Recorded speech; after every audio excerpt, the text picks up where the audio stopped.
This video is about ITKM 560 linear models. Let's get started.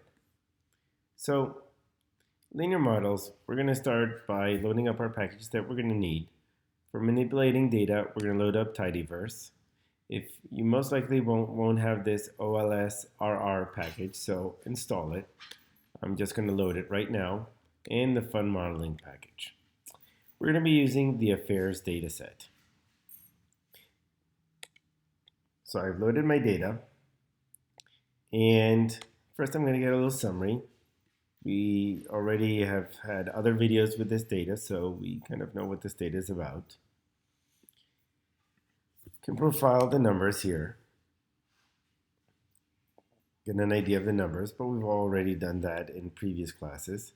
One thing that I'm going to do different in this class, and this is going to go for all modeling exercises, is that we are going to split the data in training and validation. And as we go through this video, you will see what the training data is used for and what the validation data set is used for. But to split the data, we're not going to make just an arbitrary split as far as, well, I'm going to put males on one side and females on the other. That won't work. We want a representative sample. So we are going to split the data randomly. To be able to split the data randomly, I'm going to create a random number here. And note this function runif, meaning random uniform. Okay, so it's not a normal distribution, it's a uniform distribution. And there are 601 observations in my data, so I have to put this 601. Your homework is going to have a different size data set, so you will need to change this. And I also know that occupation is a category, so I'm actually changing that to a category by saying as factor. Okay? So I'm going to run this over here, and I'm going to open up my affairs data set, and I will see that I have this random variable that is actually, I know, it's between 0 and 1 without including the 0 or the 1. If you want to see if this is really random, we can create a quick histogram of that. And as you see, here is our histogram where we can see that basically all numbers, well, they don't have all equal quantities, all the numbers, but it's pretty flat, okay? If I do a quick summary of the random variable, the mean is 0.54, the average is 0.54, and the middle number is 0.52. The minimum is 0 and the maximum is 1. So I guess it does include 0 and 1. Now, to split the data, I am just going to filter the data where random, the variable random, is less than 0.7. That will give me 70% of the data. And then I am going to take out the random variable because I don't want to use it for modeling. So here I have my trained data set with 407 observations.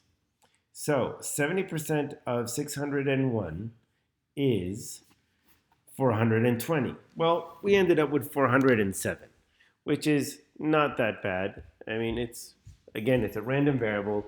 Not necessarily we are always going to get exactly 70% of the data when we do this split.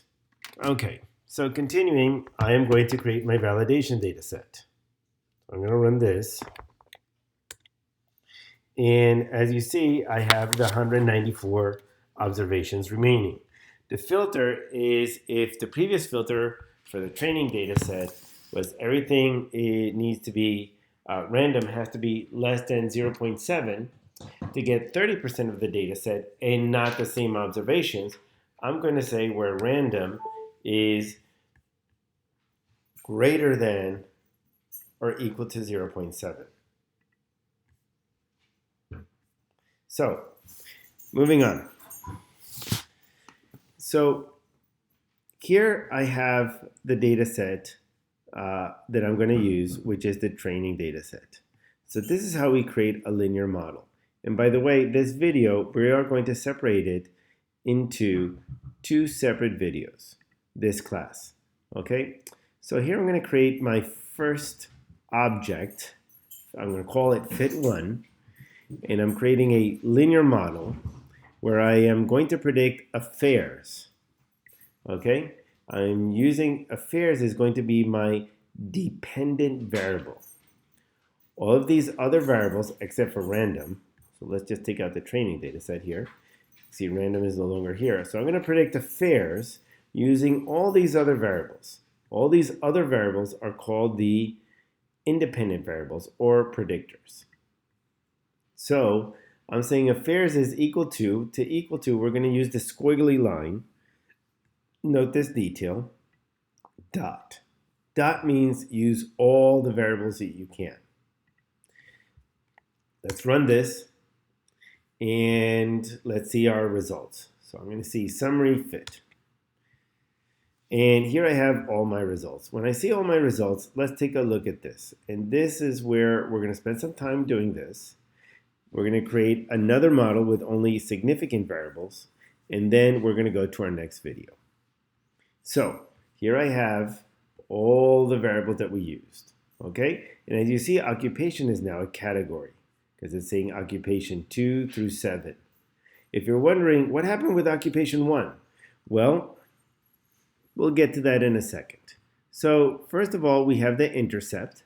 So that means that affairs is equal to 6.6496 plus, if gender is equal to male, add 0.347.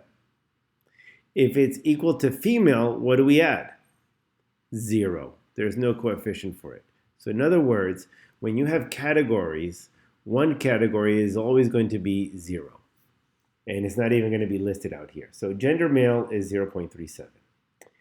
Then we add on, for every year of age someone has, we add on their age times minus 0.0405 and so forth. So that we start building an equation. That said, we only want significant variables. So I don't want you to look at the intercept, okay? I want you to look at all the variables. And here we have a p-value. And for this small data set, my cutoff point, or my alpha, or my threshold, is going to be 0.05.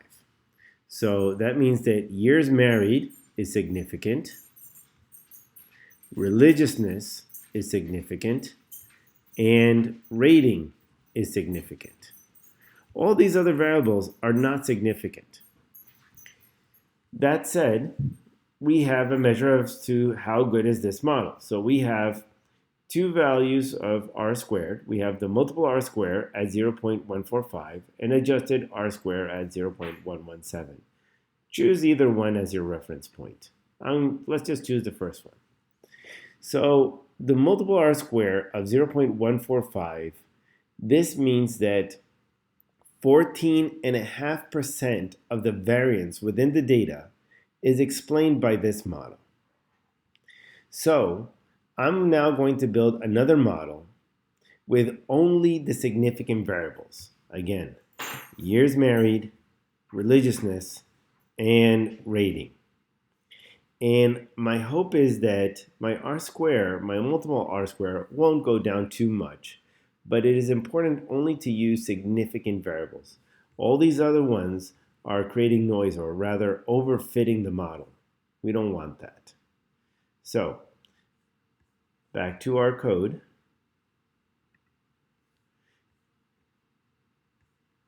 Here is my model of affairs is equal to years married plus religiousness plus rating. Again, using the training data set. Let's run this. Okay. Let me just move this here. And now let's see what comes out. Obviously, they're all significant. P-values will change as you take out variables. As you see, years married is now, the p-value has gone down even more. But anyway, the r squared is now 0.13. Yes, the model is now explaining 13% of the variance is explaining 13% of the variance within the data.